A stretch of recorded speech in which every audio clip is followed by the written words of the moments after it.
What if you could command your destiny like a Stoic warrior? Picture standing firm in the face of chaos, unshaken by external storms, your mind a fortress of clarity and purpose. This isn't just ancient philosophy, it's a way of life, a path to mastering yourself in a world that constantly tests your resolve. The Stoic warrior isn't a myth, it's an ideal we can all strive toward, a reminder that true strength comes from within.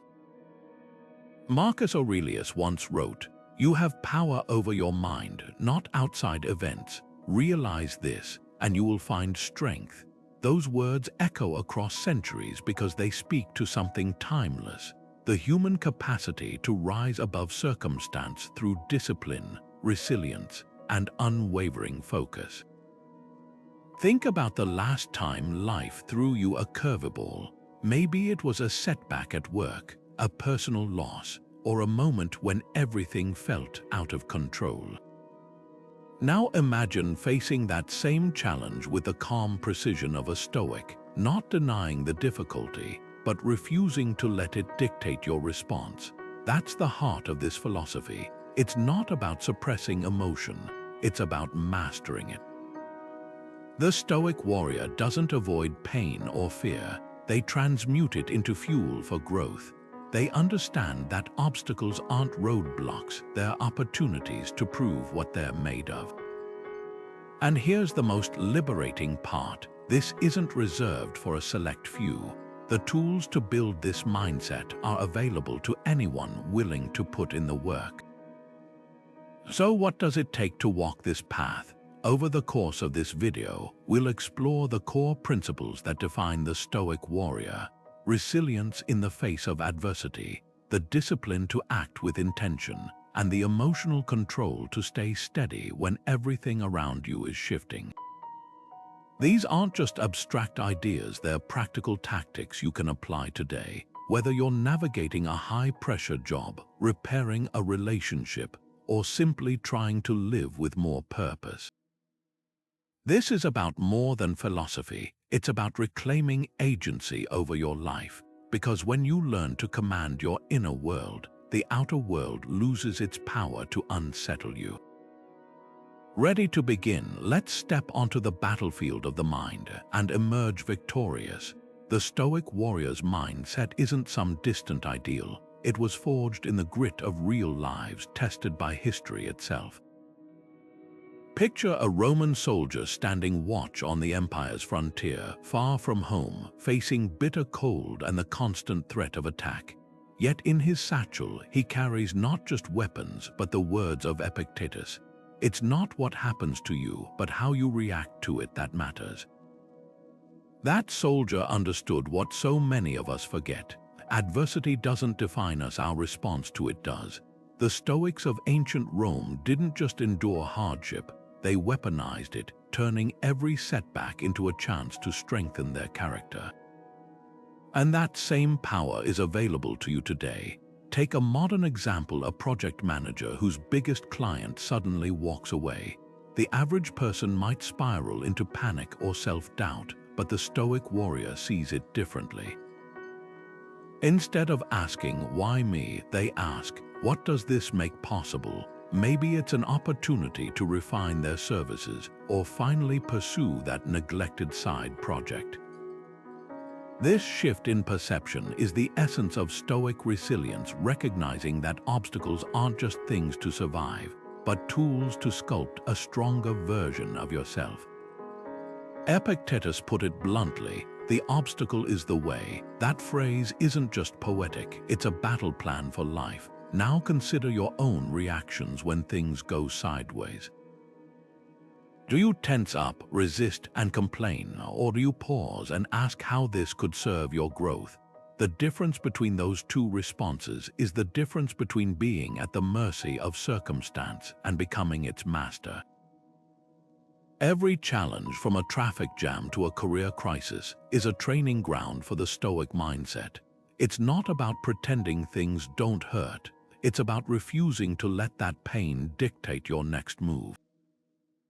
Because when you stop seeing obstacles as enemies and start treating them as teachers, you unlock a profound truth. The very things that seem to block your path are often the stepping stones to your greatest victories. Seneca, one of history's greatest Stoic minds, offered a simple yet revolutionary piece of wisdom. We suffer more often in imagination than in reality. What he was pointing to is the power of cognitive detachment, the ability to step back from the heat of the moment and see events for what they truly are, not what our emotions distort them into. Think about the last time you felt wronged, slighted, or overwhelmed. Chances are your initial reaction wasn't just about the event itself, but the story you built around it, the assumptions, the exaggerated consequences, the mental replay that kept the wound fresh. That's the trap the Stoic warrior avoids by mastering detachment. Detachment isn't about becoming cold or indifferent. It's about creating space between what happens and how you respond. Imagine two co-workers in a heated meeting. One reacts instantly, lashing out in frustration, while the other takes a breath, recognizes the anger rising, and chooses to respond with clarity rather than emotion. That pause, that moment of separation, is where true power lies. The Stoics called this the discipline of assent, the practice of not letting automatic reactions hijack your judgment. And here's why it matters. Every decision made in the grip of unchecked emotion is a decision you'll likely regret. So how do you cultivate this skill? Start small. The next time you feel a surge of frustration, whether it's a rude comment, a missed deadline, or a personal disappointment, practice the Stoic pause. Literally stop for 5 seconds. Notice the physical sensations, the racing thoughts, the urge to react. Then ask yourself, is my response serving me or am I serving my emotions? That tiny gap between stimulus and response is where freedom lies. It's the difference between being dragged by the current and steering the boat. Consider a relatable scenario. You're in an argument with a loved one, and words start flying. Without detachment, it's easy to escalate, to say things you don't mean, to cling to being right rather than seeking understanding. But with detachment, you might notice the anger, acknowledge it, and then ask, what's really at stake here? Is this battle worth the damage? That shift doesn't just diffuse conflict, it transforms it into an opportunity for growth. Now, reflect on your own life. What's one situation where detachment could help you? Maybe it's a recurring frustration at work, a family tension, or even the way you react to bad news. The Stoic warrior doesn't wait for crisis to practice these skills. They train daily, so when the storm hits, they're ready. Because here's the truth, you can't control what happens to you, but you can always control how you meet it. And that's where your power begins. Discipline is the bridge between goals and mastery, the unshakable foundation every Stoic warrior builds their life upon. Marcus Aurelius didn't wait for inspiration to strike when he ruled Rome. He rose before dawn, journaled his thoughts, and prepared his mind for the day's battles, both political and personal. His discipline wasn't about rigid self-denial. It was about aligning his actions with his principles, regardless of how he felt in the moment. That's the critical distinction the Stoics understood. Motivation is fleeting, but discipline is enduring. You won't always feel like doing the hard thing, but the Stoic warrior does it anyway because they've made a pact with their future self. Consider the difference between two people training for a marathon. One relies on bursts of motivation, running only when the weather's perfect or they're in the mood. The other commits to 3 runs a week, rain or shine, energized or exhausted. Guess who crosses the finish line? Discipline turns aspirations into inevitabilities. It's the daily choice to show up, even when every excuse whispers in your ear. And here's the secret, discipline isn't some innate trait reserved for the elite. It's a muscle strengthened through small, consistent actions. Take the simple practice of journaling. A writer doesn't wait for inspiration to pen a novel. They sit down each morning and fill a single page, whether the words flow easily or not. Over time, those pages stack into chapters, then books, then a body of work. The Stoic approach is the same. Mastery isn't born in grand gestures, but in the quiet accumulation of disciplined choices. Epictetus, born a slave, knew this better than anyone. He taught that freedom isn't the absence of constraints, but the power to choose your response to them, and that power is forged through daily discipline. So where in your life does discipline need to take root? Maybe it's that fitness routine you keep postponing, the side project collecting dust, or the difficult conversation you've been avoiding. Start small, ridiculously small. Commit to 5 minutes of meditation daily, or 1 paragraph of writing, or a single act of kindness. The size of the action matters less than the consistency. Because discipline isn't about perfection, it's about progression. Each time you follow through on a commitment to yourself, you're not just completing a task, you're reinforcing the identity of someone who keeps their word. Think of a sculptor chiseling at marble. One strike seems insignificant, but over time, those strikes reveal a masterpiece. Your life is that marble, and discipline is your chisel. The Stoic warrior doesn't rely on motivation's fickle winds. They build their own weather. So ask yourself, what's one small discipline you can embrace today? Not tomorrow, not when conditions are ideal today, because the path to mastery isn't found in waiting for the right moment. It's found in creating it, one disciplined step at a time. History remembers Thomas Edison not for his failures, but for how he wielded them. When his lab burned to the ground in 1914, destroying years of work, he reportedly told his son, "There's great value in disaster. All our mistakes are burned up, now we can start fresh." That fire, which would have crushed most people, became the catalyst for his most productive era. This is the Stoic principle of the obstacle, is the way in action, not just enduring setbacks, but harnessing them as raw material for reinvention. The flames that consumed Edison's lab didn't diminish his brilliance, they revealed it. Because true character isn't measured by how high you climb when things go right, but by how you rebuild when everything falls apart. Epictetus, the Stoic philosopher born into slavery, put it plainly, difficulties show what men are. He wasn't just speaking about resilience, he was pointing to a radical truth that obstacles aren't interruptions to your path, they are the path. Think of a blacksmith tempering steel. The metal isn't weakened by the hammer's blows or the forge's heat. It's transformed into something unbreakable. Your challenges work the same way. Every rejection, every failure, every unexpected twist is another strike of the hammer, shaping you into a version of yourself capable of bearing greater weight. Consider a modern athlete like gymnast Simone Biles. When she withdrew from Olympic events to prioritize her mental health, critics called it a defeat. But her comeback a year later, winning gold with routines more daring than before, proved the Stoic paradox: sometimes stepping back is the bravest way forward. Her obstacle, the pressure, the scrutiny, became the fuel for a masterclass in perseverance. She didn't just return to competition, she redefined what it meant to compete on her own terms. Now look at your own life. What's the recent setback you've been resisting? A missed promotion, a strained relationship, a financial hurdle? The Stoic warrior asks, how could this very thing be preparing you for something greater?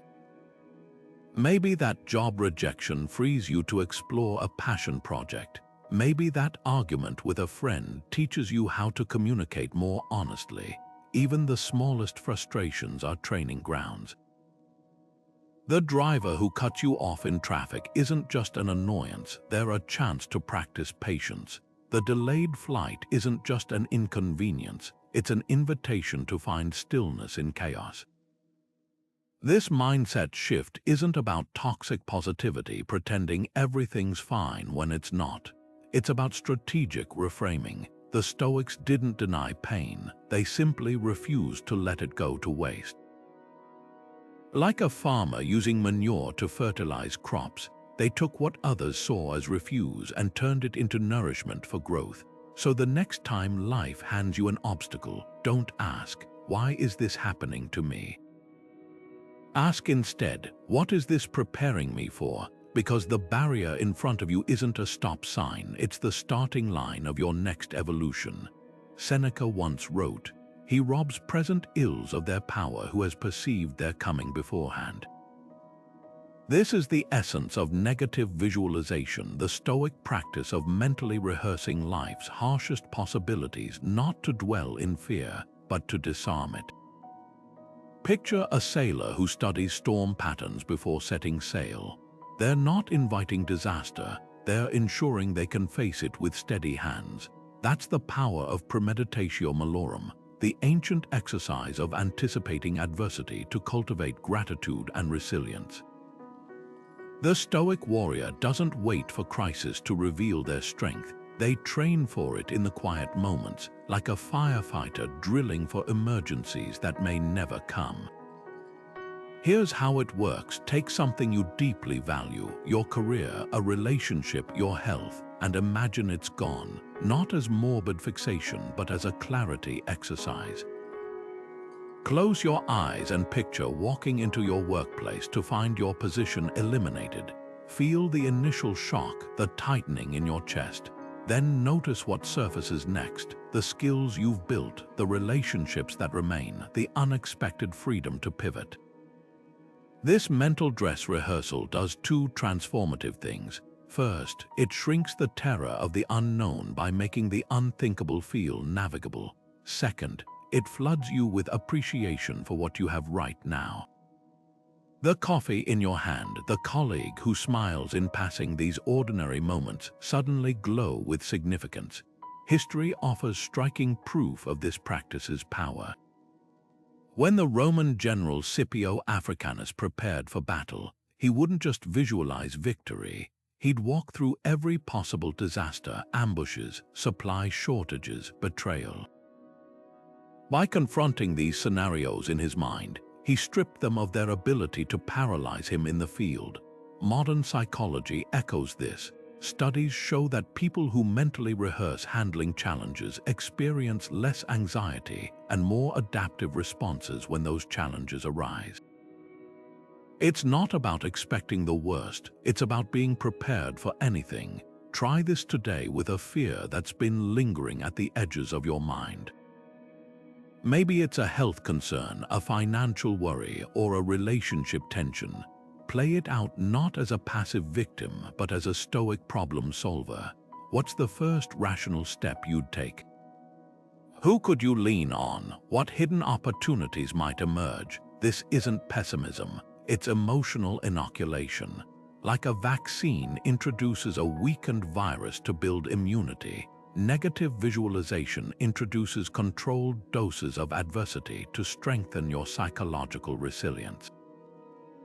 Now consider this paradox. By regularly imagining the loss of what we cherish, we paradoxically hold it more dear. The parent who pictures their child's absence hugs them tighter that evening. The entrepreneur who envisions bankruptcy spots overlooked opportunities in their current balance sheet. Fear's shadows shrink when we shine the light of preparation on them. So ask yourself, what's one scenario you've been avoiding in your thoughts? The very act of facing it mentally might reveal reserves of strength you didn't know you possessed and deepen your gratitude for the ordinary gifts of today. Epictetus drew a line in the sand that changes everything. Some things are within our power while others are not. This simple distinction, the Stoic dichotomy of control, is like a mental sieve separating what deserves your energy from what doesn't. Picture a ship's captain in rough seas. They can't command the waves or the wind, but they can adjust the sails, steady the rudder, and keep their crew focused. That's the Stoic warrior's approach, pouring all their skill into steering while letting go of futile battles against forces beyond their command. Think about sitting in traffic.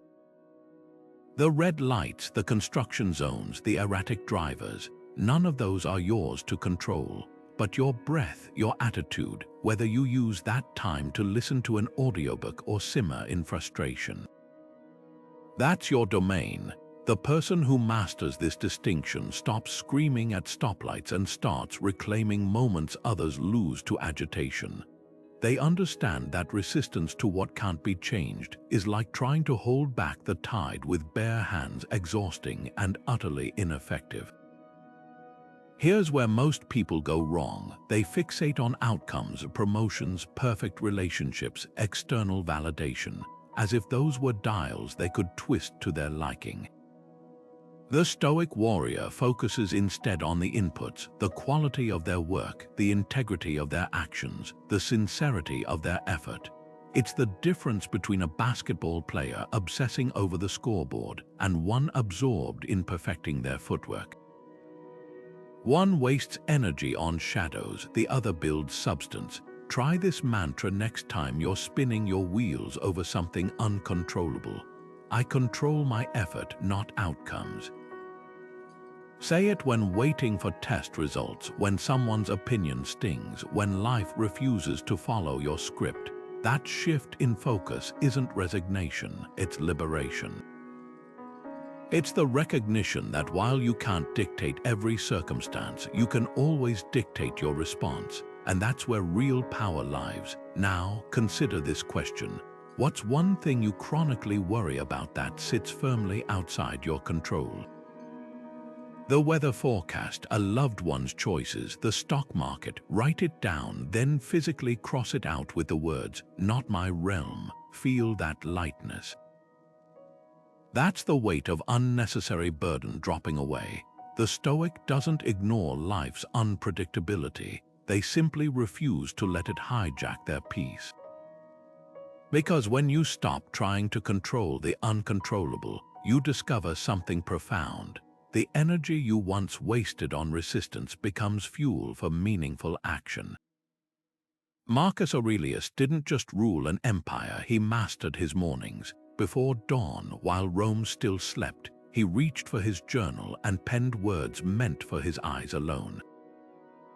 When you arise in the morning, he wrote, think of what a precious privilege it is to be alive, to breathe, to think, to enjoy, to love.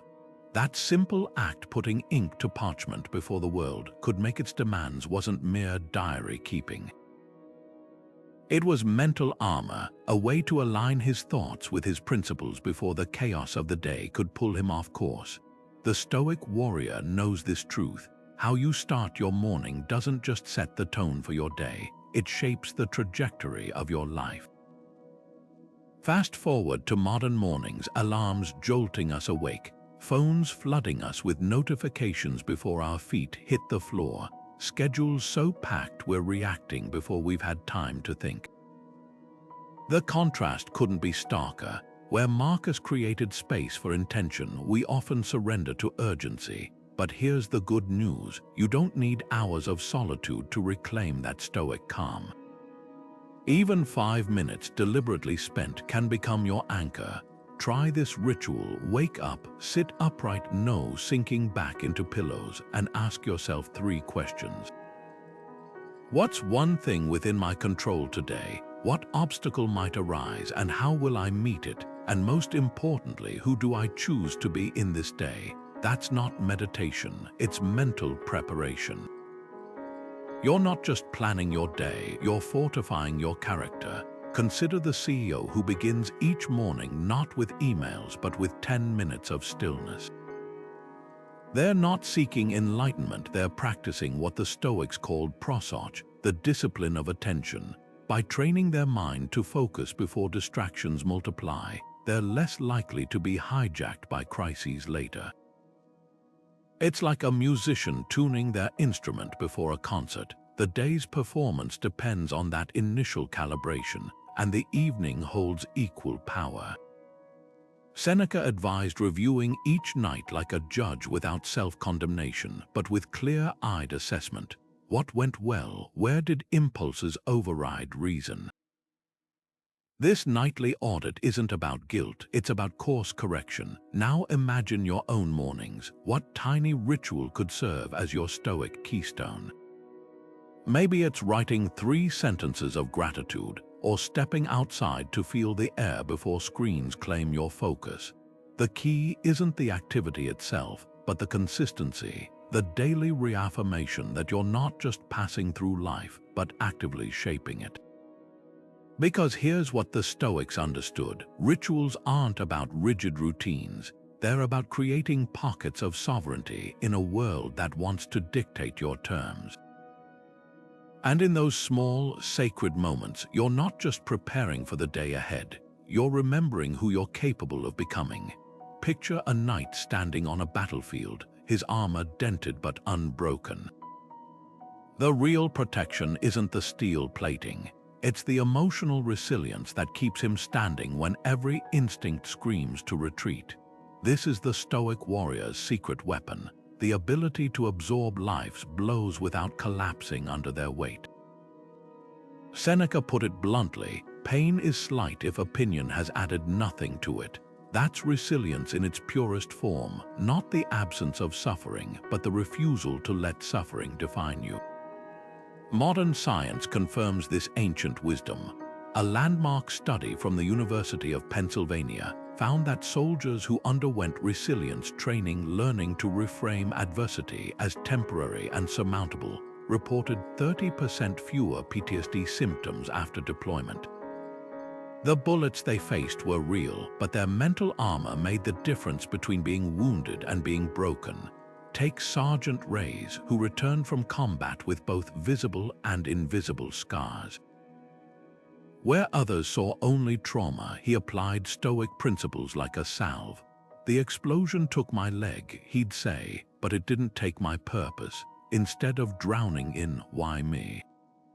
he focused on "what now?" channeling his experience into mentoring other wounded vets. His resilience wasn't about pretending the pain didn't exist. It was about refusing to let pain have the final say. This mirrors the Stoic practice of turning obstacles upside down, where every setback becomes raw material for reinvention. The shrapnel that wounded him physically became the catalyst for his psychological armor. Now consider your own battles, the rejections, the losses, the days when getting out of bed feels like a victory. How do you typically recover? Do you retreat or do you regroup? Resilience isn't about bouncing back immediately. It's about bending without breaking. Think of a bamboo stalk in a storm. It doesn't resist the wind, it sways, it adapts, and when the storm passes, it stands tall again. That's the mindset to cultivate. Next time life lands a punch, try this Stoic drill. Pause, breathe, ask, what part of this can I own? Not to blame yourself, but to reclaim agency. Because resilience isn't a trait you're born with, it's a muscle you build, one deliberate response at a time. The warrior who falls 7 times but rises 8 isn't just persistent. They're practicing the art of emotional alchemy, transforming leaden moments into golden wisdom. Here's the paradox: the more you allow yourself to feel the sting of adversity without being poisoned by it, the stronger your resilience becomes. Like calluses forming on a swordsman's hands, each challenge thickens your emotional skin, not to make you numb, but to make you unshakable. The Stoic warrior doesn't avoid the battlefield of emotions. They learn to navigate it with eyes wide open, and that's a skill worth fighting for. Words are like arrows: once loosed, they cannot be recalled. This ancient proverb echoes through Stoic philosophy as a warning and a compass. Epictetus didn't just teach students how to speak, he drilled them in the art of listening. Nature gave us 1 tongue but 2 ears, he observed, that we may hear twice as much as we speak. In an age where social media rewards snap judgments and viral outrage, the Stoic warrior chooses a different weapon: silence. Not the silence of passivity, but the silence of precision, the pause that separates reaction from response, the space where wisdom tempers impulse. Consider a diplomat at a high-stakes negotiation. Every word she doesn't say carries as much weight as those she does. When provoked, she doesn't fire back. She lets the silence stretch, forcing others to sit with their own words. That restraint isn't weakness, it's tactical brilliance. The Stoics called this hesychia, the disciplined quiet that allows you to observe, assess, and act rather than react. Marcus Aurelius practiced it daily, writing, "Ask yourself at every moment, is this necessary?" before speaking. Imagine applying that filter to half the things we say. How many arguments would dissolve? How much regret would we avoid? Now contrast this with the modern reflex to fill every silence. Social media trains us to mistake speed for insight, volume for conviction. A celebrity tweets in anger, a corporation posts a tone-deaf response, and within hours, careers and reputations are casualties of words launched without a Stoic's pause. The Roman senator Cato the Younger embodied the alternative. Known for his sparse speech, he was once goaded for his silence during a debate. His reply: "I'd rather regret not saying something than regret saying it." That's the litmus test the Stoic warrior applies before opening their mouth. Which will I regret more, speaking or staying silent? Think back to a moment when biting your tongue saved you. Maybe it was resisting the urge to correct a friend's harmless mistake, or choosing not to escalate a heated discussion. That split-second decision to withhold words wasn't suppression, it was mastery. The Stoics recognized that speech isn't just communication, it's currency. Every word spent carelessly devalues your influence, but when you speak sparingly and with purpose, your words gain weight. People lean in. So how do you cultivate this discipline? Start with Epictetus' listening challenge. For one conversation today, focus entirely on understanding rather than replying.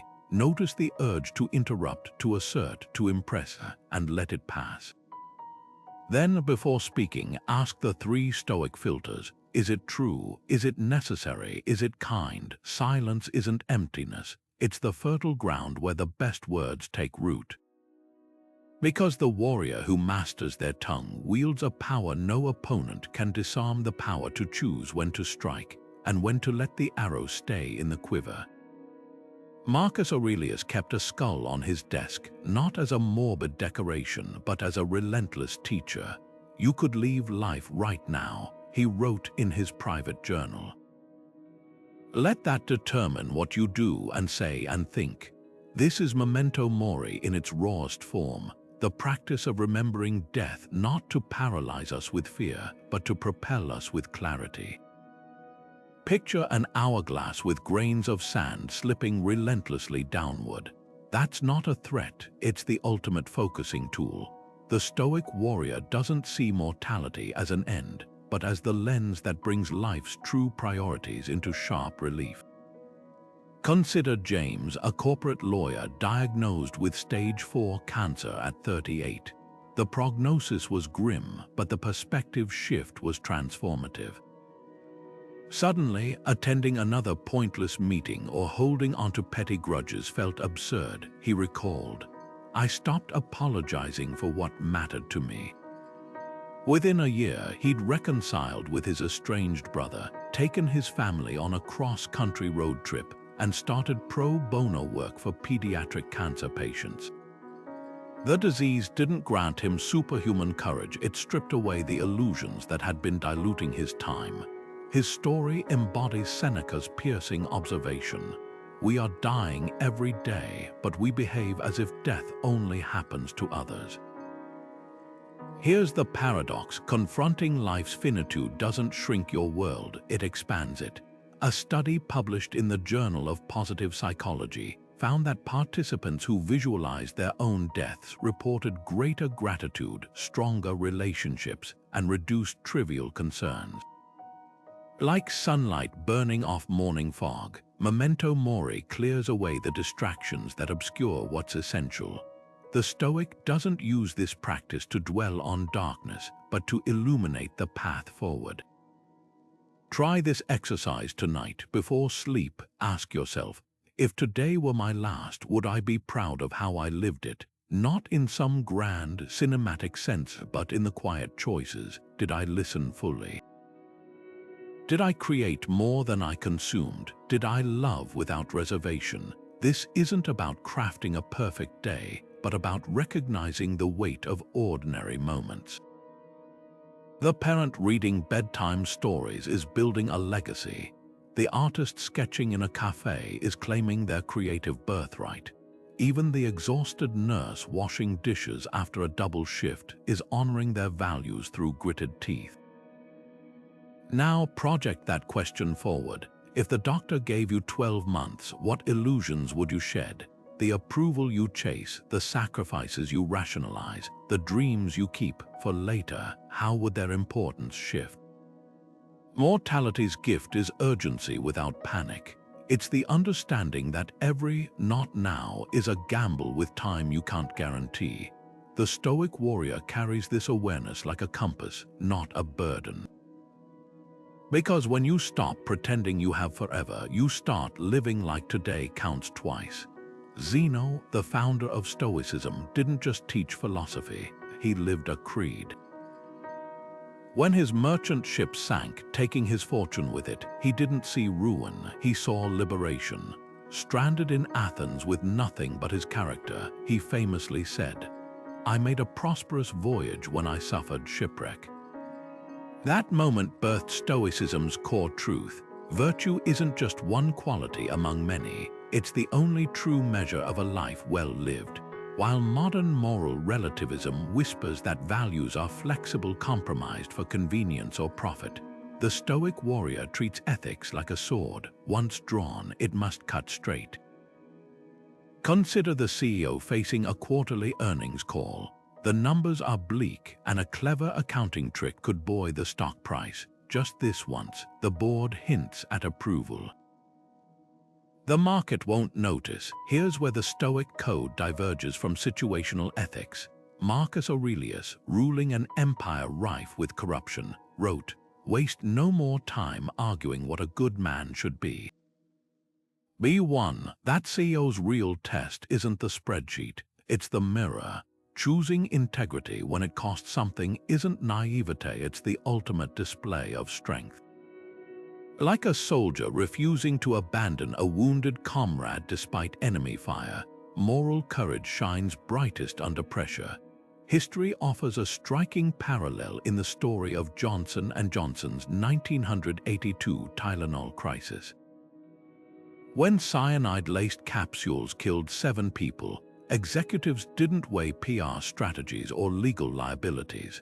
They ordered an unprecedented nationwide recall, costing $100 million but saving countless lives. Their credo, rooted in Stoic-like principles, began with, "We believe our first responsibility is to the doctors, nurses, and patients who use our products." That clarity didn't emerge in the crisis, it was their compass long before. The Stoic Warrior doesn't discover their ethics in the storm, they forge them in calm waters so they'll hold when winds howl. Now turn that lens inward. Where have you bent your principles for approval, profit, or comfort? Maybe it's the white lie to avoid conflict, the corner cut to meet a deadline, or the silence when a colleague was unfairly blamed. The Stoics called these indifference, not inherently bad but dangerous when they eclipse what's essential. Epictetus warned, "First decide who you want to be. Then do what you must do." That's the warrior's litmus test, not "what can I get away with," but "what would the person I aspire to be do here?" This isn't about perfection. Even Marcus, the philosopher king, confessed to nightly self-reviews where he scrutinized his moral stumbles. The point is orientation, like a tree bending toward light. The Stoics' every effort leans toward virtue. When you face your next ethical crossroads, ask not what's expedient, but what's worthy, because the legacy you leave won't be measured in wins or wealth, but in how consistently your choices aligned with your character.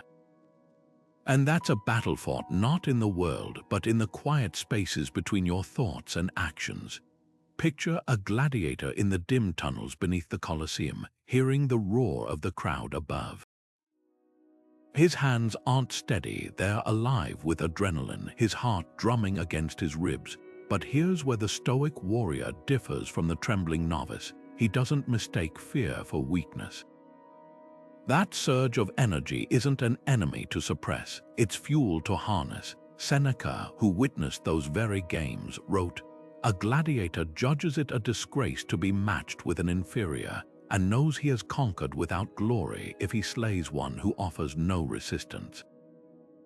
Fear, to the Stoic, isn't proof you're unprepared, it's proof you're about to grow.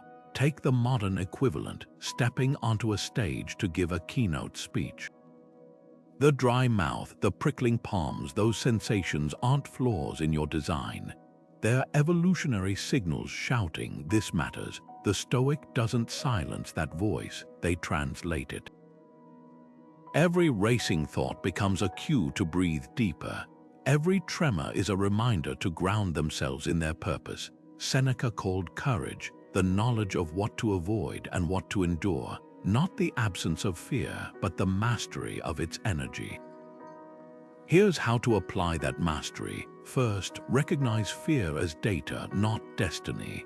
When anxiety about a job interview surfaces, don't let it spiral into "I'm not good enough." Dissect it. What specific skill am I doubting? What preparation would ease that doubt? Fear becomes strategy when you ask, "What is this emotion trying to tell me?" Second, ritualize preparation. The gladiator didn't just rely on bravery. He drilled relentlessly until his movements were muscle memory. Similarly, if public speaking terrifies you, practice in front of a mirror until your opening lines feel automatic. Fear retreats in the face of repetition. Now consider your own life. What fear have you been treating as a stop sign instead of a detour? Maybe it's the business idea you've shelved because, what if it fails? Or the difficult conversation you keep postponing. The Stoic warrior asks a different question. What if this fear is the exact threshold I need to cross to level up? Because here's the secret every gladiator knew. The gate to the arena swings both ways.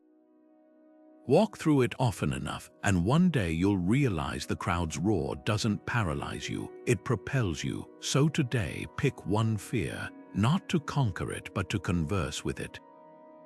Ask what it wants to teach you, then turn that lesson into action. The trembling in your hands, that's just your body getting ready to rise. Viktor Frankl survived the Holocaust not by chance, but by conviction. In the crushing darkness of Auschwitz, he made a discovery that would later form the core of his Stoic-inspired logotherapy. Those who have a why to live can bear almost anyhow. This wasn't just resilience, it was the alchemy of purpose, the understanding that meaning isn't found in comfort but in contribution. Centuries earlier, Epictetus had voiced the same truth. First say to yourself what you would be, and then do what you have to do. The Stoic warrior doesn't wander through life reacting to winds of circumstance. They sail with intention, their compass fixed on a purpose larger than themselves. Consider Maria, a corporate lawyer who traded billable hours for a non-profit defending immigrant rights. The pay cut was staggering, the hours just as long. But where she once counted victories in promotions, she now measures them in families kept together. I finally understand what Epictetus meant by aligning with nature, she reflects. Not just trees and rivers, but the nature of who I'm meant to be. Her fulfillment doesn't come from easier days. It springs from knowing each hardship serves something enduring. This is the energy of purpose in action, the ability to endure not because suffering lessens, but because its significance deepens. Frankl saw it in the camps. Prisoners who secretly taught others, who shared crusts of bread, who preserved dignity by caring for those worse off. They weren't just surviving, they were asserting that even in hell, humanity could choose its direction. The Stoics called this prohersis, the inviolable freedom to select our responses. A modern parallel unfolds in hospital wards, where nurses battling exhaustion still kneel to hold a dying patient's hand. Their white transforms fatigue from a burden into a badge. So ask yourself, what larger purpose fuels your battles? Is it raising children with integrity? Creating art that outlives you, leaving your community better than you found it? The answer isn't found in grand declarations, but in small, stubborn acts. The teacher grading papers at midnight is serving her why. The entrepreneur reinvesting profits into employee growth is honoring his. Even the student studying while friends party is aligning with a future self they've decided matters. Purpose isn't a distant summit, it's the next step taken with intention. The Stoic warrior knows this secret. Meaning isn't discovered in some dramatic revelation. It's built daily, brick by brick, through choices that echo beyond the moment. Your why might not change the world, but it will change how you meet it, and in that shift lies all the difference. Seneca's letters to Lucilius contain a surprising prescription for productivity, deliberate idleness. Leisure without study is death, he wrote, not to glorify busyness but to redefine what true work looks like. The Stoic warrior understands that rest isn't surrender, it's strategic repositioning. Think of a Roman legion on campaign. They didn't march until collapse. They fortified camps, sharpened swords, and slept. Modern research confirms this ancient wisdom. A Stanford study found surgeons made 20% fewer errors after mandated rest periods. Their technical skill didn't change, but their mental clarity did. That's the paradox of rest. By stepping away from the battlefield, you return stronger than those who never left it. Consider Dr. Elena Rodriguez, a trauma surgeon who schedules recovery like she schedules surgeries. Every third night, she leaves her pager at the hospital, takes a salt bath, and reads Marcus Aurelius. Her colleagues initially mocked these rituals until they noticed her complication rates were half theirs. It's not that I'm more skilled, she explains. It's that fatigue doesn't distort my judgment. The Stoics called this eutaxia, the discipline of disciplined recovery. Unlike burnout, which is exhaustion without purpose, Stoic rest is energy with intention.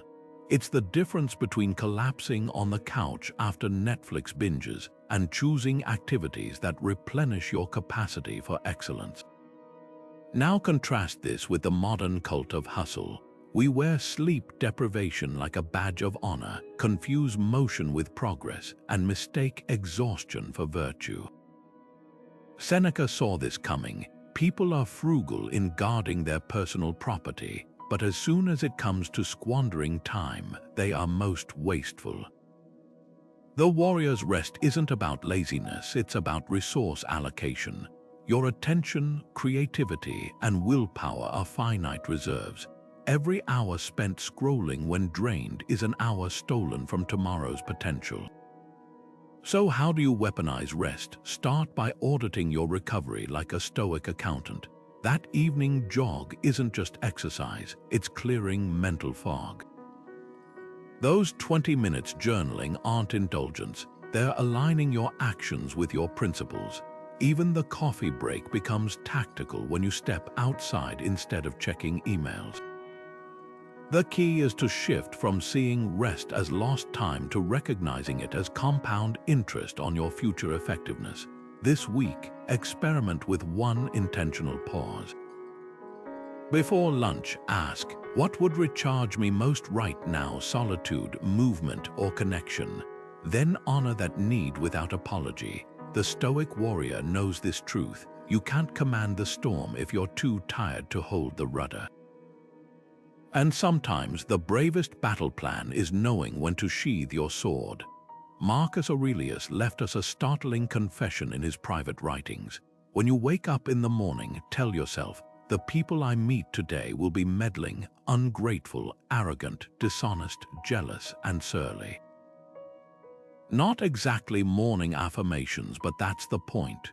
The Stoic emperor wasn't rehearsing negativity. He was immunizing himself against anger's predictable triggers. Because here's the truth about temper: it doesn't explode spontaneously. It follows patterns like cracks in dry earth before an earthquake. The Stoic warrior maps those fault lines in advance, not to avoid them, but to walk across without breaking. Picture this: you're driving home after a long day when a truck swerves into your lane, missing your bumper by inches.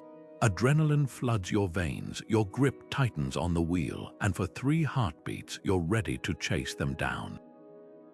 This is the critical juncture Seneca called anger's brief madness, that sliver of time where reason hasn't yet surrendered to reflex. The Stoic doesn't suppress the surge, they weaponize the pause.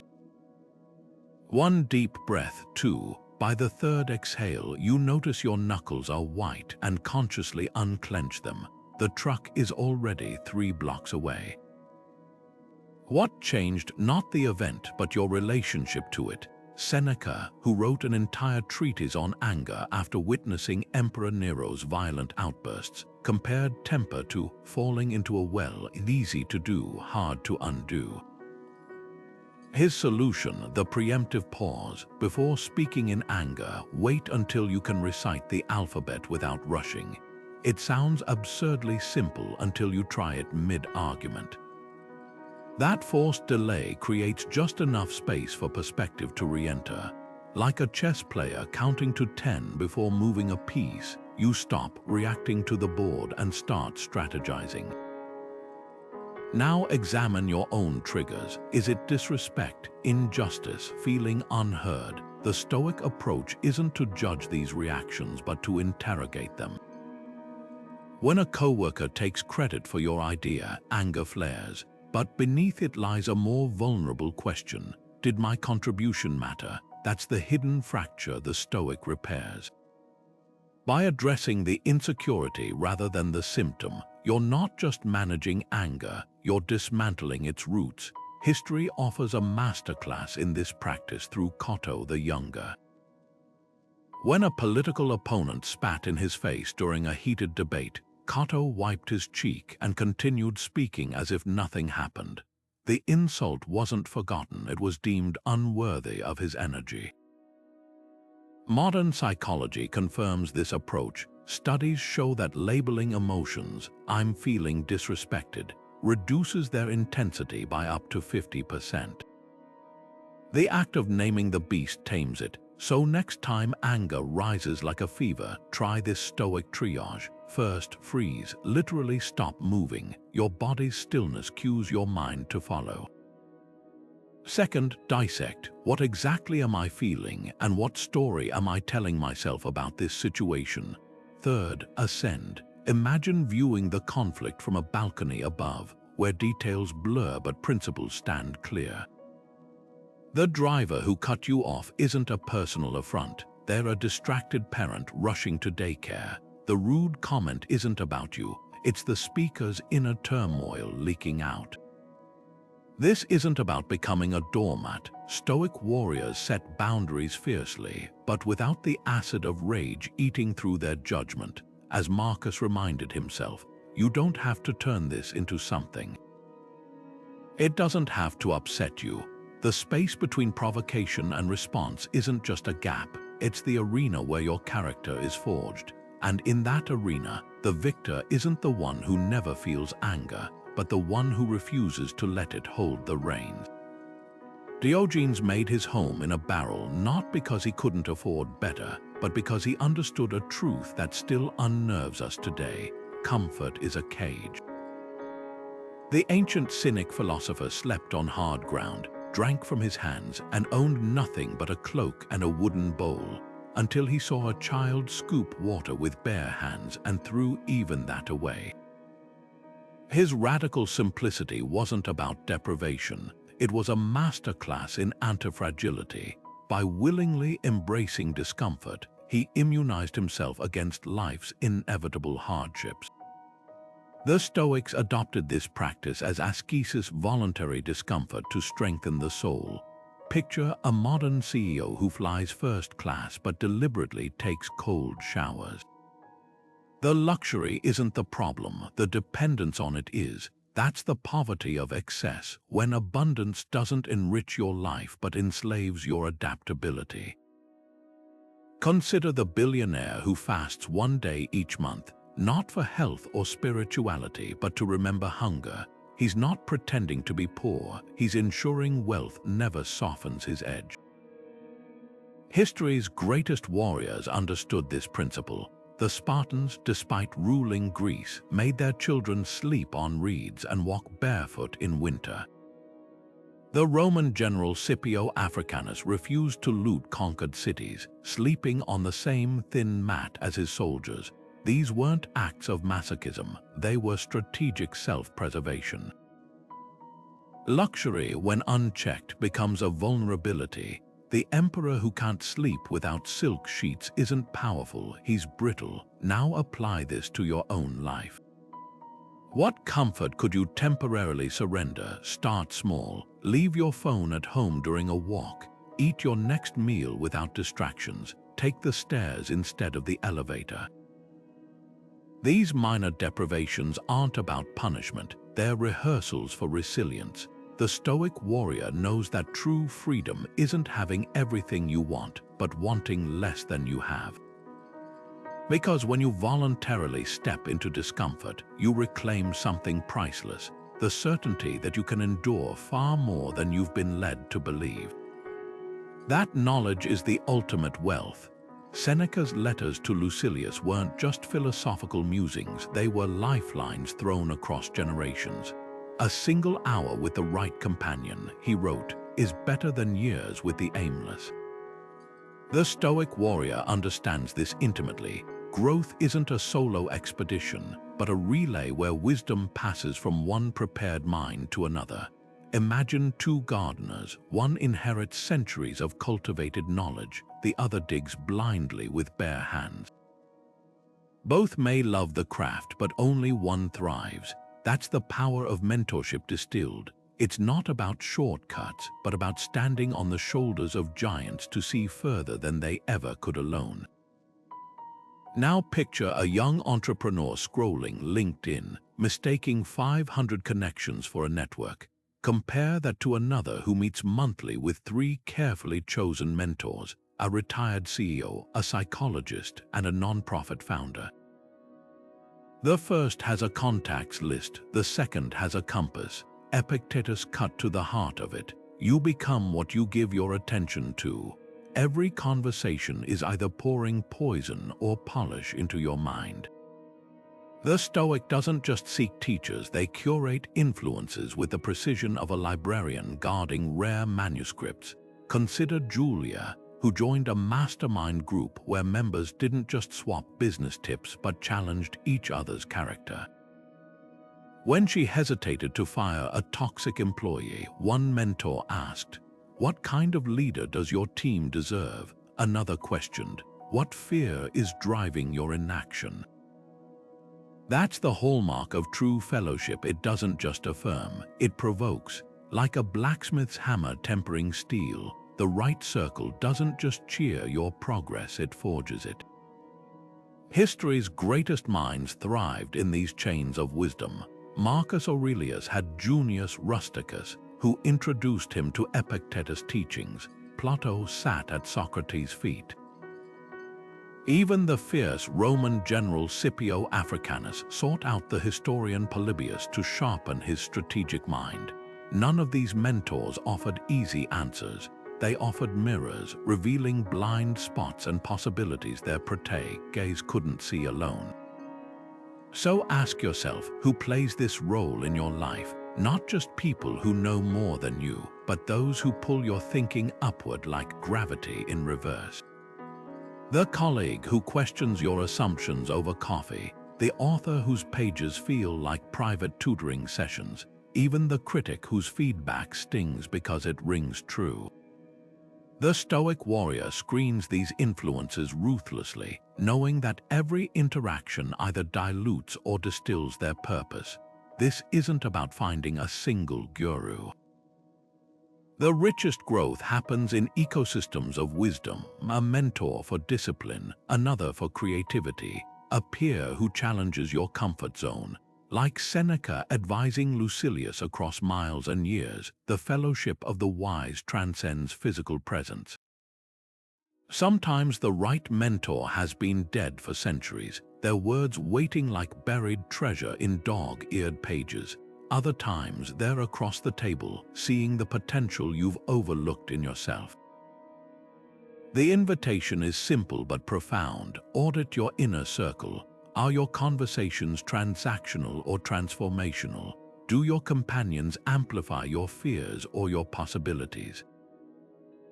Because the Stoic path, though walked alone, was never meant to be discovered in isolation. The right guides don't just light the way, they hand you a torch and teach you how to keep it burning. The Roman general Fabius didn't defeat Hannibal's army by meeting every provocation. He conserved his legions for decisive battles, letting minor skirmishes burn themselves out. This is strategic indifference in its purest form, the art of knowing what to engage with and what to let pass like leaves on a river.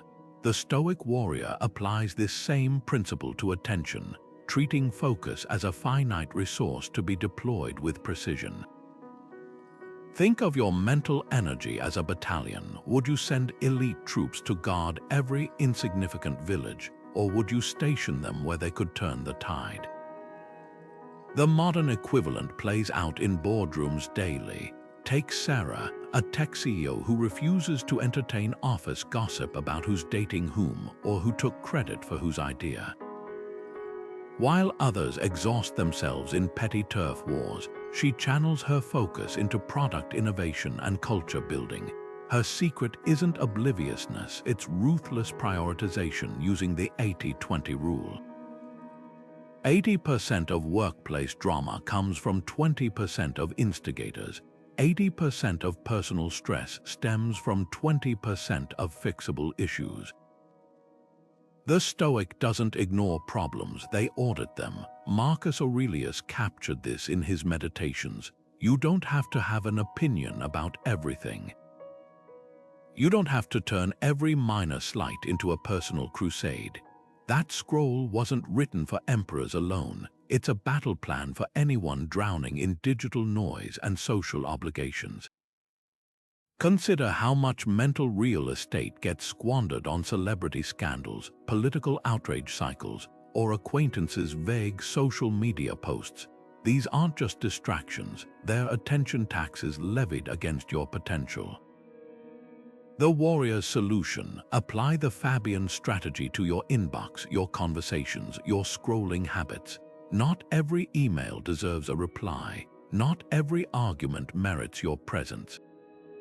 History's greatest strategists mastered this selective engagement. When Ulysses S. Grant received venomous letters during the Civil War, he filed them unread in a folder marked "Whining."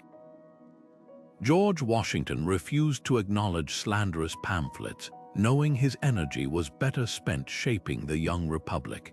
Their indifference wasn't passive, it was a calculated withdrawal of energy from battles that couldn't advance their cause. Now audit your own engagements. That coworker who constantly complains, does reacting to them improve anything? The news alerts hijacking your focus, do they inform or inflame? Strategic indifference isn't apathy, it's the recognition that some fires burn brightest when starved of oxygen. The next time a trivial conflict arises, hear Marcus whispering, "The best revenge is not to be like your enemy." Save your legions for the hills worth dying on, the rest, let the river carry them away. A master martial artist doesn't meet force with force, they step aside, using their opponent's momentum to guide them to the ground.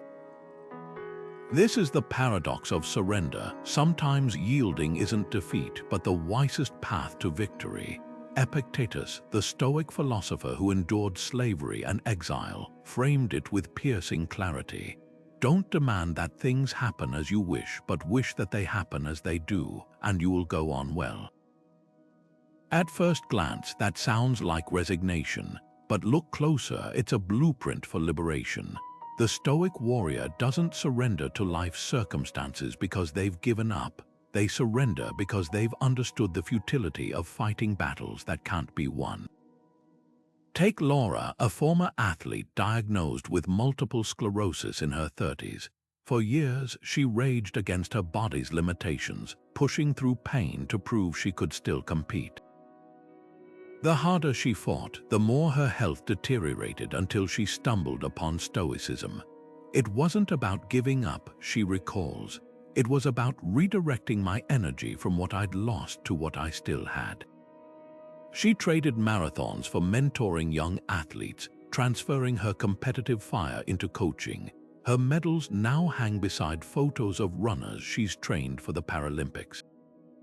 Laura's story embodies the Stoic distinction between passive resignation and active acceptance. One drains vitality, the other channels it anew.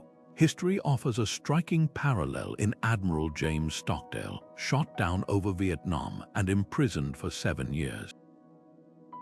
Beaten regularly and kept in solitary confinement, he later credited Epictetus' teachings for his survival.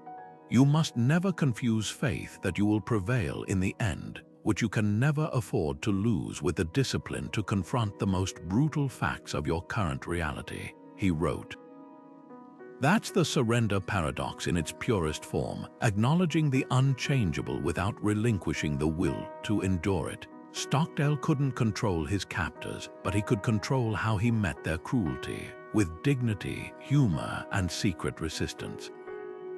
Now turn that lens inward. What unwinnable battle are you pouring energy into? Maybe it's a job that's eroded your health, a relationship that demands you shrink yourself, or an idealized version of the past that keeps you from embracing the present. The Stoic doesn't ask you to stop caring, they ask you to discern between what's worth fighting for and what's worth releasing. Like a sailor who stops wrestling against the wind and instead adjusts the sails, surrender becomes strategy. Consider the Japanese art of kintsugi, where broken pottery is repaired with gold. The cracks aren't hidden, they're illuminated. That's the alchemy of Stoic surrender. By accepting our fractures, we don't erase them. We transform them into marks of resilience. Your illness, your failure, your loss, these aren't signs that life has defeated you. They're proof you've engaged with it deeply enough to be shaped by it. The warrior who kneels to touch the earth isn't admitting weakness, they're grounding themselves for the next ascent. And sometimes the bravest surrender isn't letting go of the fight, it's letting go of the need to fight at all. Odysseus didn't simply wait 10 years to return home, he endured. Each storm, each temptation, each detour was met not with passive resignation but with relentless purpose. His journey wasn't idle time, it was the forge that tempered his cunning and resolve.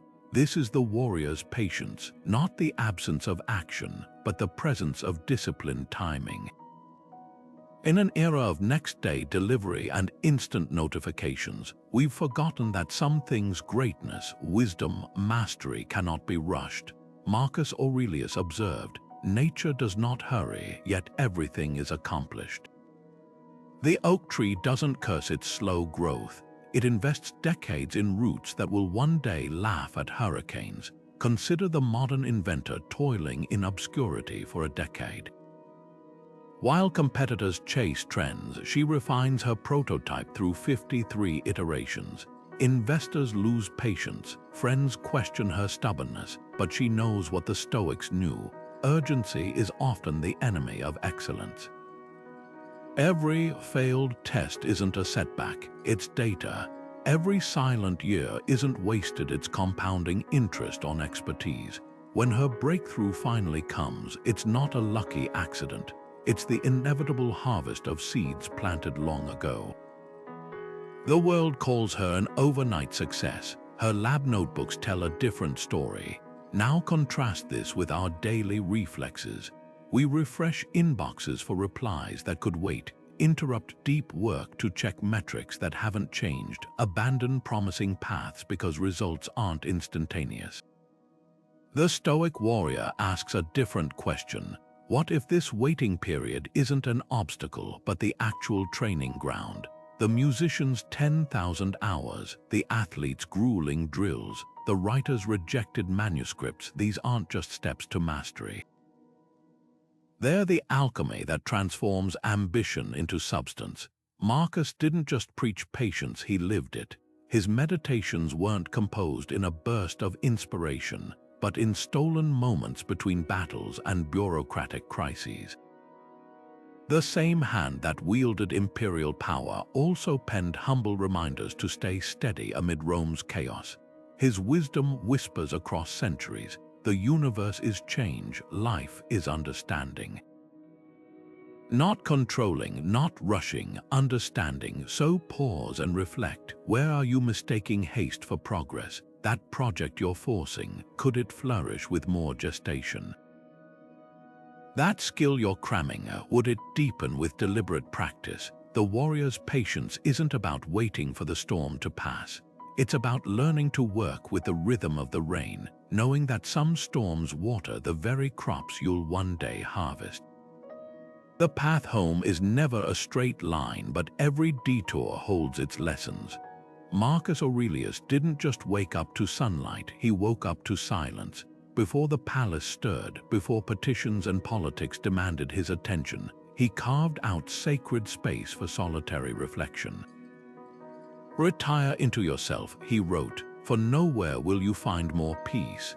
That daily ritual wasn't mere habit. It was the whetstone that sharpened his judgment against the chaos of ruling an empire. The Stoic Warrior understands this paradox. Solitude isn't emptiness, it's the arena where the most consequential battles are fought and won. Picture a survival instructor alone in the wilderness for 30 days. At first, the silence unnerves him, the absence of voices, screens, distractions. But by week 3, something shifts. His senses sharpen. He notices subtle changes in wind direction that signal coming storms. He distinguishes between harmless rustling and potential danger. That's the alchemy of solitude. It strips away the noise until only essential signals remain. Seneca described this process as conversing with yourself, not in lonely desperation, but in deliberate clarity. Be your own spectator, he urged. Seek your own applause. The wilderness, whether literal or metaphorical, becomes a mirror reflecting undistorted truth. Modern life conspires against this practice. We mistake constant connection for productivity, filling every spare moment with podcasts, social scrolling, or background noise. But the Stoic asks, when was the last time you heard your own thoughts without interruption? Not the reactive chatter, the deeper voice beneath it. History's most decisive leaders, from Lincoln walking alone at night to Mandela finding sanity in solitary confinement, understood this truth. Solitude isn't retreat. It's reconnaissance. Consider a CEO facing a make-or-break acquisition. She could poll her executives, crowdsource opinions, drown in data, or she could close her office door for 20 minutes. In that silence, patterns emerge, instincts clarify. The choice that felt muddled in meetings now seems obvious. This isn't magic. It's the cognitive space created when external voices temporarily recede. Neuroscience confirms it.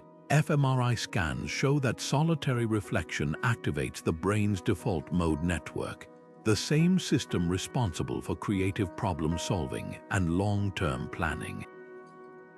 The very circuits that light up when we're doing nothing are often the ones that generate breakthroughs. So when did solitude last give you insight? Maybe it was during a shower when the solution to a lingering problem suddenly appeared, or on a long drive when a relationship dynamic finally made sense. These aren't coincidences, they're evidence of your mind working optimally when undisturbed. The Stoic Warrior schedules these encounters like critical meetings. Not hours of monastic isolation, just 15 minutes at dawn, or a walk without headphones, or turning off the car radio on the way home. Seneca captured the stakes perfectly. All your sorrows have clung to you because you've never been truly alone. That's the invitation solitude extends, to separate what you genuinely believe from what you've absorbed through osmosis. The parent questioning societal pressures, the artist defying trends, the leader resisting groupthink, they've all learned to trust the clarity found in quiet rooms. Because when the world shouts, wisdom often whispers, and you'll only hear it when you stop filling the silence. Cato the Younger could silence the Roman Senate with a single word. When senators filibustered for hours, he'd rise, declare, Carthago delenda isti, Carthage must be destroyed, and sit back down. That ruthless economy of language wasn't just style, it was strategic weaponry. The Stoic warrior understands that verbose explanations often mask uncertain thinking, while precision reveals mastery. Fast forward to a Navy SEAL briefing room. No PowerPoint slides, no rambling context, just crisp directives like, secure the bridge by 2300. Those 6 words contain everything a team needs to execute flawlessly. This isn't about stripping away nuance. It's about distilling thought to its essence so action can follow without hesitation. Modern communication has lost this discipline. Emails bury requests in paragraphs, meetings circle ideas without landing, social media conflates volume with value. The Stoic antidote: treat words like currency, each one must earn its place. Marcus Aurelius modeled this in his journals, where profound insights rarely spanned more than 3 lines. He wasn't writing for an audience, he was sharpening his mind. Contrast that with today's workplace, where a simple project update becomes a 5-minute monologue littered with "just wanted to circle back" and "at the end of the day." The cognitive toll is staggering. One study found executives waste 6 weeks annually decoding unnecessarily complex messages. The cost of excess words isn't just time, it's trust. A leader who says, "We'll optimize cross-functional synergies to leverage our Q2 deliverables," plants doubt. Their teammate who states, "We'll fix the supply issue by Friday," builds confidence. Ancient rhetoricians called this brevitas, the art of conveying maximum meaning with minimum words. When Julius Caesar reported victory in Gaul, he didn't deliver a treatise, he sent 3 words: veni, vidi, vici. I came, I saw, I conquered. The power lies in what's omitted. So where have you been watering down your messages? That presentation crammed with bullet points. Would one vivid image stick better? That apology wrapped in excuses would, "I was wrong," carry more weight. Practice the Stoic editing protocol. Before speaking or hitting send, slash half your words. Then cut half again. What remains isn't the skeleton of your thought, it's the marrow. The warrior doesn't hide behind jargon or hedges. They stand exposed in the clarity of their convictions. Because when every word carries intention, silence becomes your ally and speech becomes a scalpel. Newton's first law cuts to the heart of Stoic discipline. Objects in motion stay in motion. A body at rest resists movement, but once propelled, it builds momentum almost effortlessly. The ancient Stoics grasped this truth centuries before physics formalized it. Epictetus put it plainly: if you want to be a writer, write. Not someday, not perfectly, just begin. The gap between aspiration and action isn't bridged by grand gestures, but by the accumulation of microscopic starts. Take the novelist who commits to 1 sentence daily. Some days that single line stretches into pages. Other days it stands alone, but the ritual itself, the daily act of showing up, ensures the project keeps moving forward. History's most enduring creations share this origin story. Michelangelo didn't attack the Sistine Chapel ceiling in a single frenzied masterpiece. He laid on his back for 4 years, brushstroke by brushstroke. Beethoven composed symphonies while deaf by hammering out notes methodically, not magically. Their genius wasn't in sporadic bursts of inspiration, but in the physics of persistence, the compound effect of motion sustained. Modern science confirms this. Stanford researchers found that people who consistently worked in brief, regular sessions outperformed those waiting for perfect conditions by a staggering 300%. The Stoic Warrior knows this secret. You don't need motivation to start, you need starting to build motivation. Now examine your own life. What's the micro-action you've been postponing? The 5-minute daily language lesson you keep rescheduling, the 10 push-ups before breakfast, the one heartfelt text to a friend you've been meaning to reconnect with. Resistance thrives on scale. It convinces us that unless we can run a marathon, we shouldn't lace up our shoes. But the Stoic approach is ruthlessly incremental. Like a snowball gathering mass as it rolls, small beginnings create irreversible momentum. Consider the Japanese concept of Kaizen, continuous improvement through tiny steps. A factory worker doesn't overhaul an entire production line. She suggests one minor adjustment each week. Over years, those tweaks revolutionize efficiency. Your personal Kaizen might look like opening a blank document and typing a single word, or meditating for 60 seconds before checking your phone.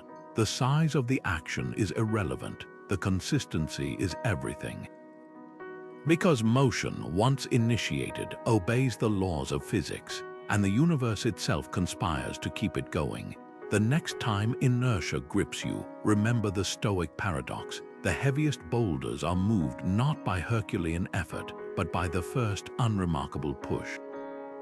What's your push today? Not the grand plan, not the finished product, just the initial nudge that sets everything else in motion. Epictetus whispers across the ages, begin now. Not when you're ready, not when it's easy. Now, the universe rewards movement, not intention. And your greatest work might be hiding in the momentum of that very first step.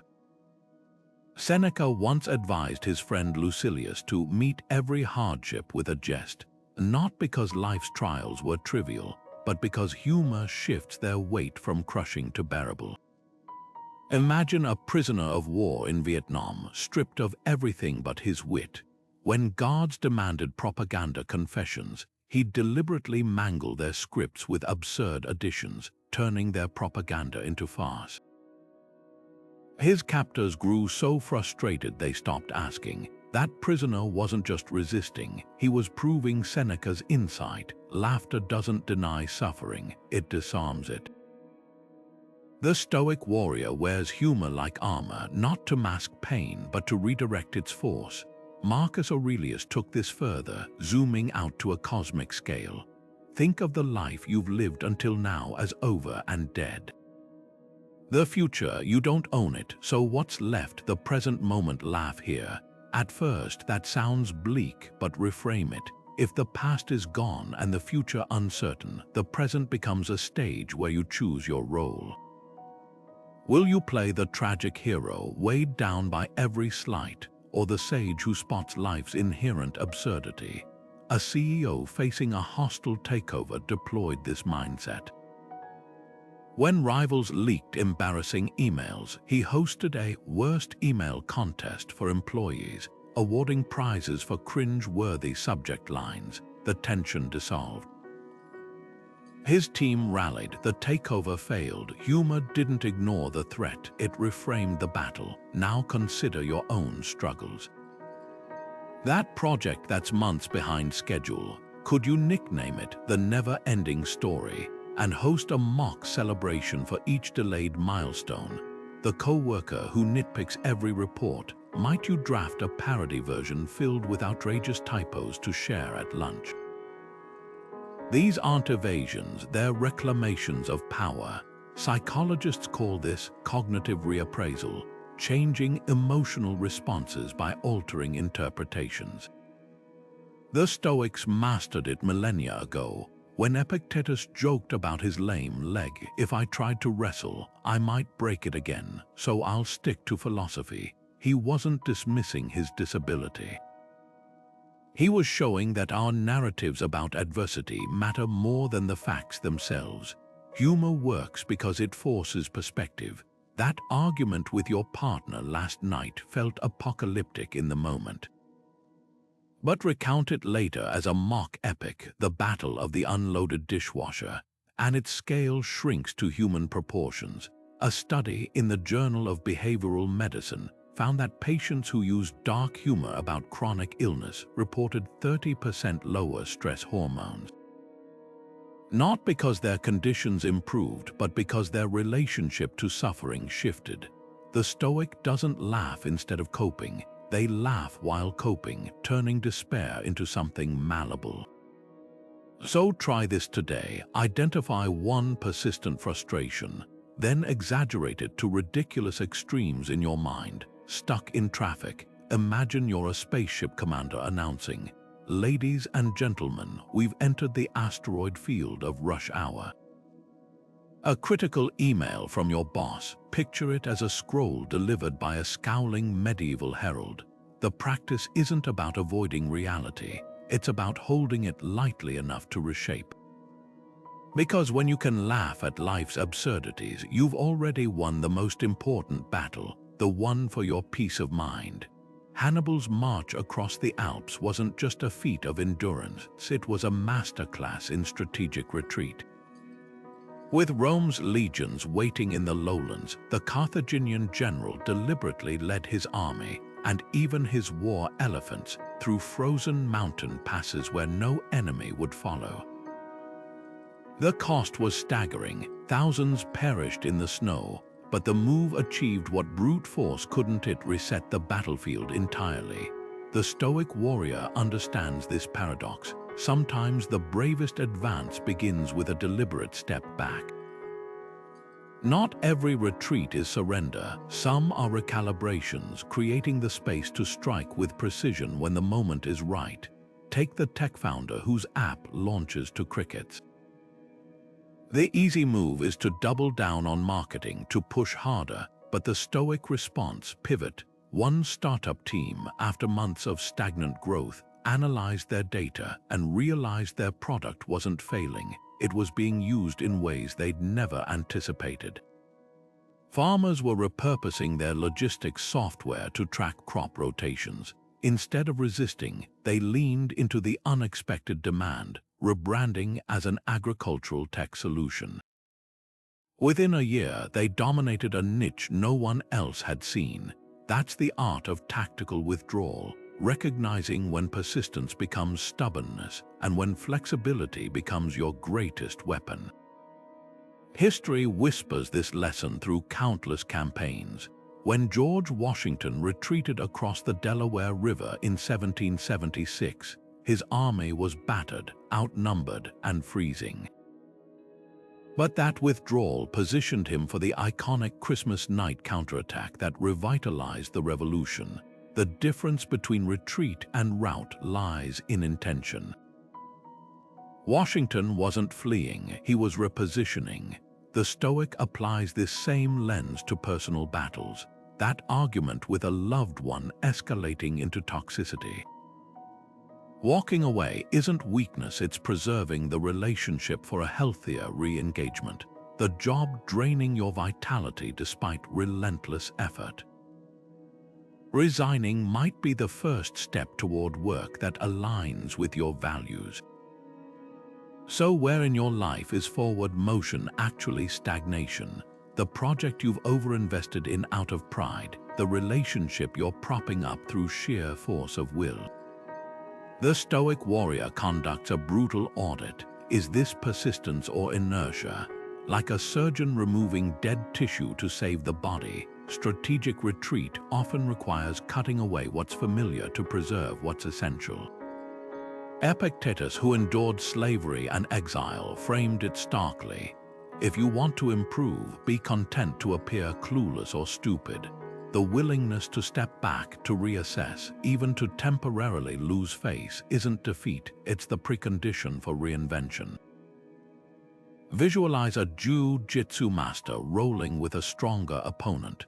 When the adversary pushes, they don't resist, they yield, redirecting the energy against itself.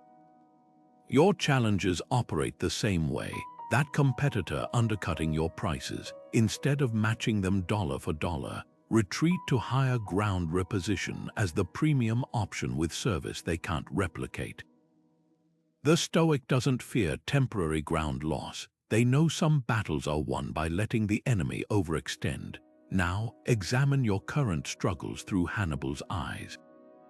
Where have you been charging uphill when a detour through the mountains might offer the decisive advantage? Sometimes the path to victory isn't through the front gate, but across terrain no one else dared to traverse. The next time you're tempted to dig in your heels, ask, is this the hill worth dying on, or the valley I need to cross to reach higher ground? Because in the end, retreat isn't about losing battles, it's about choosing the right war. A seasoned sailor knows you can't command the wind, only how you set your sails. She might long for calm waters, but when storms rage, her power lies not in stilling the tempest, but in adjusting the rigging, bracing against the waves, and keeping a steady hand on the helm. Epictetus captured this truth perfectly. You can't control the waves, but you can learn to surf. The Stoic warrior applies this same wisdom to life's turbulence, recognizing that our frustration often springs from a fundamental mismatch, exhausting ourselves trying to dictate external forces while neglecting the mastery available within our choices. Consider a restaurant owner during the pandemic lockdowns. She couldn't force diners back to her tables or legislate away health restrictions, but she could transform her parking lot into an open-air dining space, create gourmet meal kits for home preparation, and deepen relationships with regulars through personalized check-ins. Her pivot wasn't about controlling the crisis, it was about controlling her response to it. 2 years later, her revenue streams are more diverse and resilient than ever. The businesses that collapsed weren't necessarily less talented. Many simply exhausted themselves raging against realities they couldn't change, while others redirected that energy into adaptation. This illusion of total control plays out in subtler ways daily. The parent obsessing over their child's college major, the manager micromanaging remote employees' schedules, the athlete fixated on competitors' performances, all are exhausting finite energy on battles they can't win. The Stoic asks a liberating question: what part of this situation actually belongs to me? Not in a passive sense, but with the precision of a surgeon distinguishing healthy tissue from disease. Your teenager's career choice, not yours to dictate, but your guidance and emotional support, that's your domain. The stock market swings, uncontrollable, but your spending habits and emergency fund.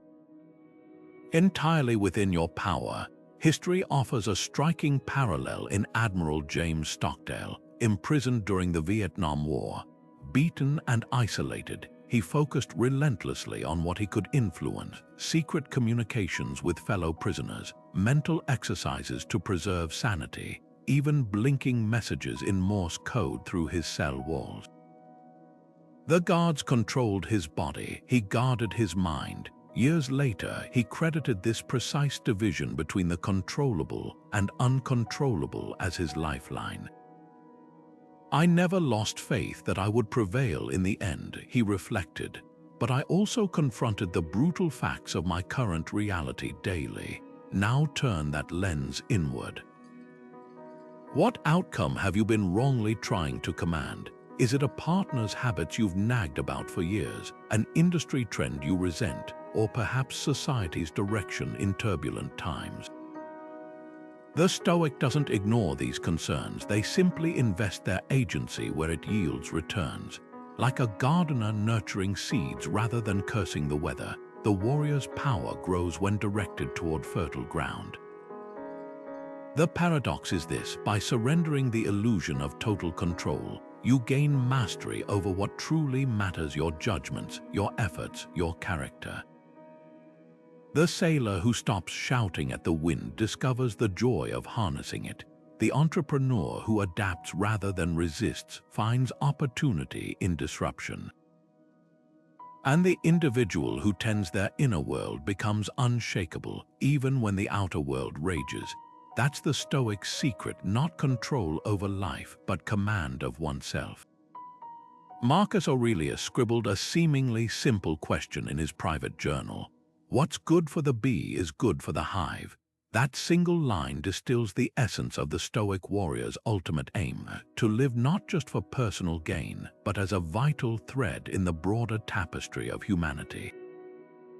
The emperor who ruled the known world understood that true legacy isn't measured in monuments or conquests, but in the quiet ripples of service that outlast a lifetime. Picture an old maple tree in a village square. It doesn't consume its own shade or hoard its fallen leaves. It shelters generations of children, fuels autumn bonfires, and nourishes the soil for saplings yet to take root. That's the Stoic ideal of impact, an existence that enriches the ecosystem it inhabits. Consider Mrs. Alvarez, a high school English teacher in a struggling district. For 34 years, she arrived early to tutor struggling readers, funded college visits from her own paycheck, and memorized every student's story. Her battles weren't against armies, but against apathy and inequity. Today, her former students, now nurses, engineers, and even teachers themselves, carry fragments of her wisdom like heirlooms. One credits her with giving him the courage to write after he'd been told his dyslexia made him unfit for literature. Another recalls how she transformed Shakespeare's "To thine own self be true" from a dusty quote into a survival mantra during her battle with cancer. Mrs. Alvarez never sought fame, yet her influence compounds daily in lives she'll never meet. That's the paradox of Stoic service. The less you chase recognition, the further your light travels. History offers a striking parallel in Thrasea Paetus, a Roman senator who defied Nero's tyranny not with rebellion, but with relentless integrity.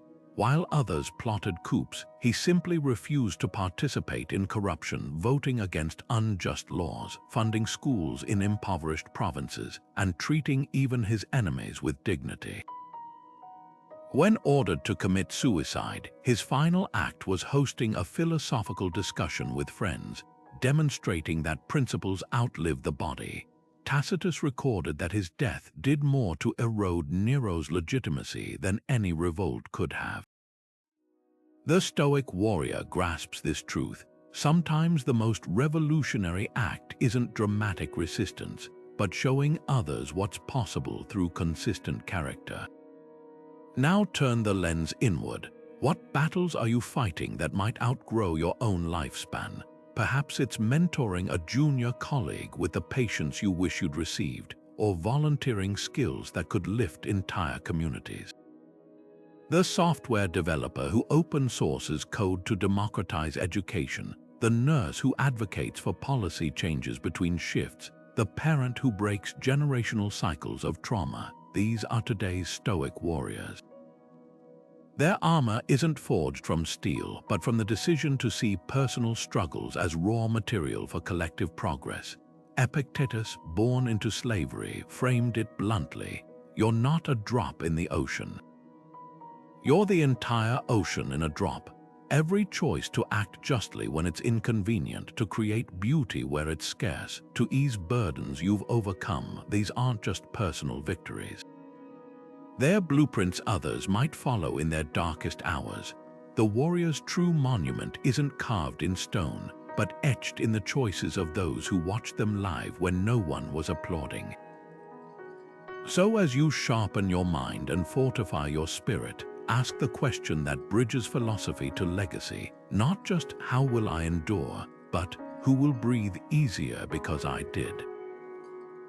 Epictetus compared life to a play where the universe casts us in ever-shifting roles. Today a leader, tomorrow a student, next year a caregiver. Remember, you're an actor in a drama, he wrote, of whatever sort the playwright chooses. The Stoic warrior embraces this fluidity, understanding that identity isn't a fixed statue but flowing water, adapting to the vessel of circumstance without losing its essence. Contrast this with the modern obsession with rigid self-definition, the corporate titan who crumbles at retirement, the athlete paralyzed by injury, the parent who loses purpose when children leave home. These aren't just transitions, they're tests of our capacity to release what was while embracing what must be. Consider Martin, a Fortune 500 CEO who stepped down to care for his wife after her ALS diagnosis. Initially, he struggled accustomed to boardroom authority. He now faced humbling tasks like adjusting hospital beds and deciphering medication schedules. What transformed his frustration into grace was a Stoic reframe. This isn't a demotion, it's a recasting. Where he once measured worth in quarterly earnings, he now found it in stolen moments of laughter during painful physical therapy sessions. His executive skills didn't vanish. They adapted. Strategic planning became care schedule optimization. Delegation turned into coordinating nurses, and his famous boardroom patience now steadied him during midnight breathing crises. Martin's story reveals the warrior's secret. Roles don't define us, our willingness to inhabit them fully does. History whispers this lesson through countless reinventions.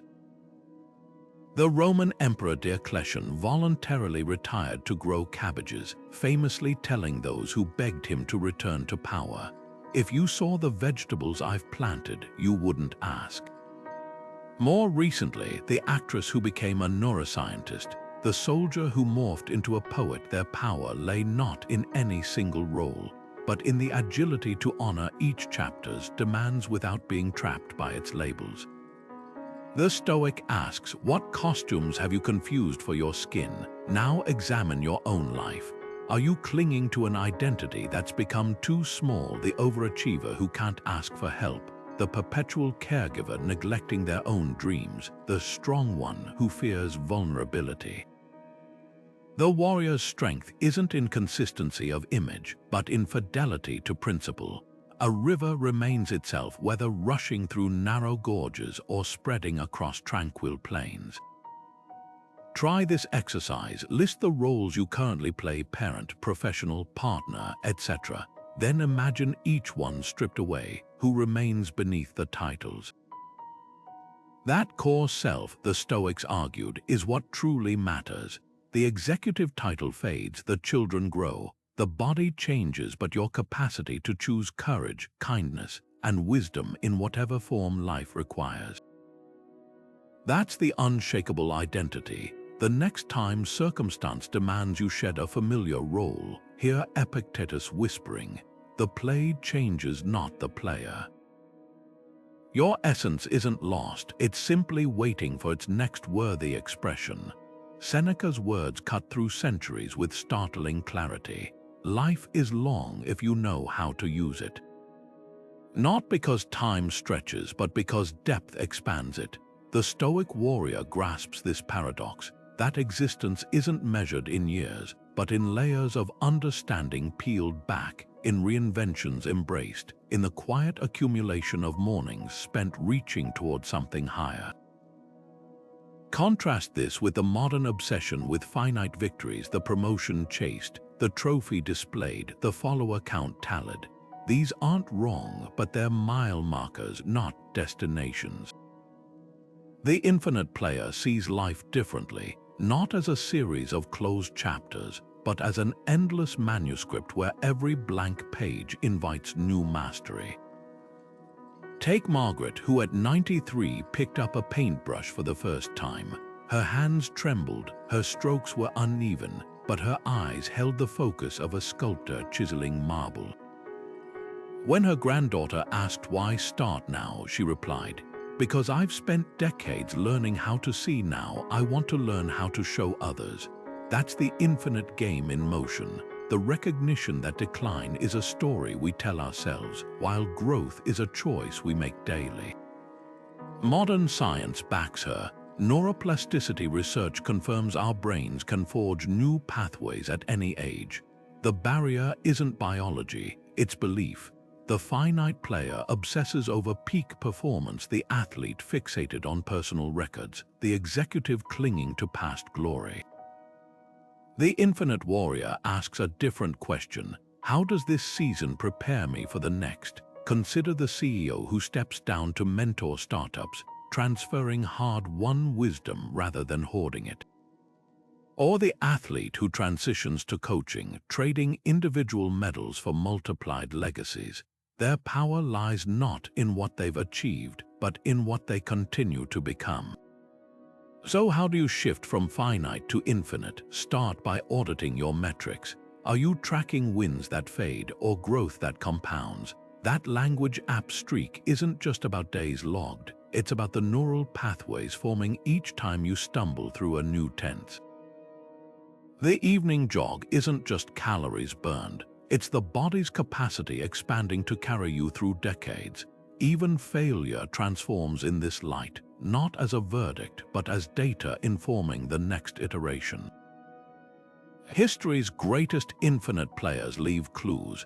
Benjamin Franklin, at 81, penned detailed plans to redesign Philadelphia's sewer system.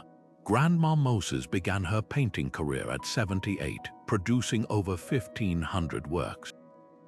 Their secret wasn't extraordinary genes, it was ordinary discipline directed by extraordinary perspective. They understood what the Stoics taught. Time isn't a currency to spend, but a loom to weave with. Now bring this home. What's your next act? Not because it's logical, but because it's alive. Maybe it's the piano lessons you've postponed for someday, the community garden plot you've been too busy to tend, or the bold career pivot others call impractical. The infinite game isn't about recklessness, it's about recognizing that the right time is a myth. Growth doesn't require youth, it requires willingness. Picture yourself at 90, rocking on a porch, surveying the landscape of your years, not with nostalgia for what was, but with curiosity for what still could be. That's the Stoic Warrior's ultimate edge, the understanding that life's length isn't given but created. One reinvention, one stubborn, why not, one brushstroke at a time. The path of the Stoic Warrior isn't about vanquishing external enemies, it's about the quiet, relentless mastery of the one opponent that truly matters, yourself. Every principle we've explored: the discipline to act with intention, the resilience to transform obstacles into fuel, the perspective to distinguish what's within your control from what isn't, converges into a single truth. As Marcus Aurelius reminded himself in the pre-dawn darkness, you have power over your mind, not outside events. Realize this, and you will find strength. That strength isn't reserved for ancient philosophers or modern heroes. It's available to anyone willing to pick up the tools and begin the work. Think of these tactics as a warrior's training manual. Discipline is your daily drill, the push-ups for your willpower, the sparring matches with procrastination. Resilience is your armor, forged in the fires of setbacks and hammered into flexibility. Perspective is your compass, cutting through chaos to reveal the true north of your agency. Together, they form a trifecta that doesn't just help you survive life's battles, it rewires how you engage with them. The executive who starts her day with journaling instead of emails isn't just managing time, she's commanding her mind before the world can lay claim to it. The parent who pauses before reacting to a child's tantrum isn't just avoiding conflict, they're modeling emotional sovereignty. But here's where philosophy meets the pavement. Knowledge untested is merely theory. So I challenge you, right now as this video ends, to select one tactic and weaponize it today. Maybe it's the Stoic pause, breathing through frustration before it hijacks your words. Or perhaps it's negative visualization, imagining the loss of a blessing to reignite gratitude for its presence. Even something as simple as asking, "Is this essential?" before speaking can become a revolutionary act in a world drowning in noise. This isn't about perfection. The Stoic warrior stumbles, dusts off, and begins again. That's the essence of the practice. Share your breakthroughs and struggles in the comments. Let's build a legion of modern warriors learning from each other's campaigns. Because mastery isn't a destination, it's the cumulative effect of daily choices, each one a brick in the fortress of your character. As the sun rises anew each morning, so does your opportunity to recommit. Picture that first light cresting the horizon. It doesn't judge yesterday's failures or demand flawless performance. It simply offers a fresh canvas. The Stoic's power lies in meeting that light with open eyes and a steady resolve, ready to wield the day rather than be wielded by it. The battlefield awaits. How will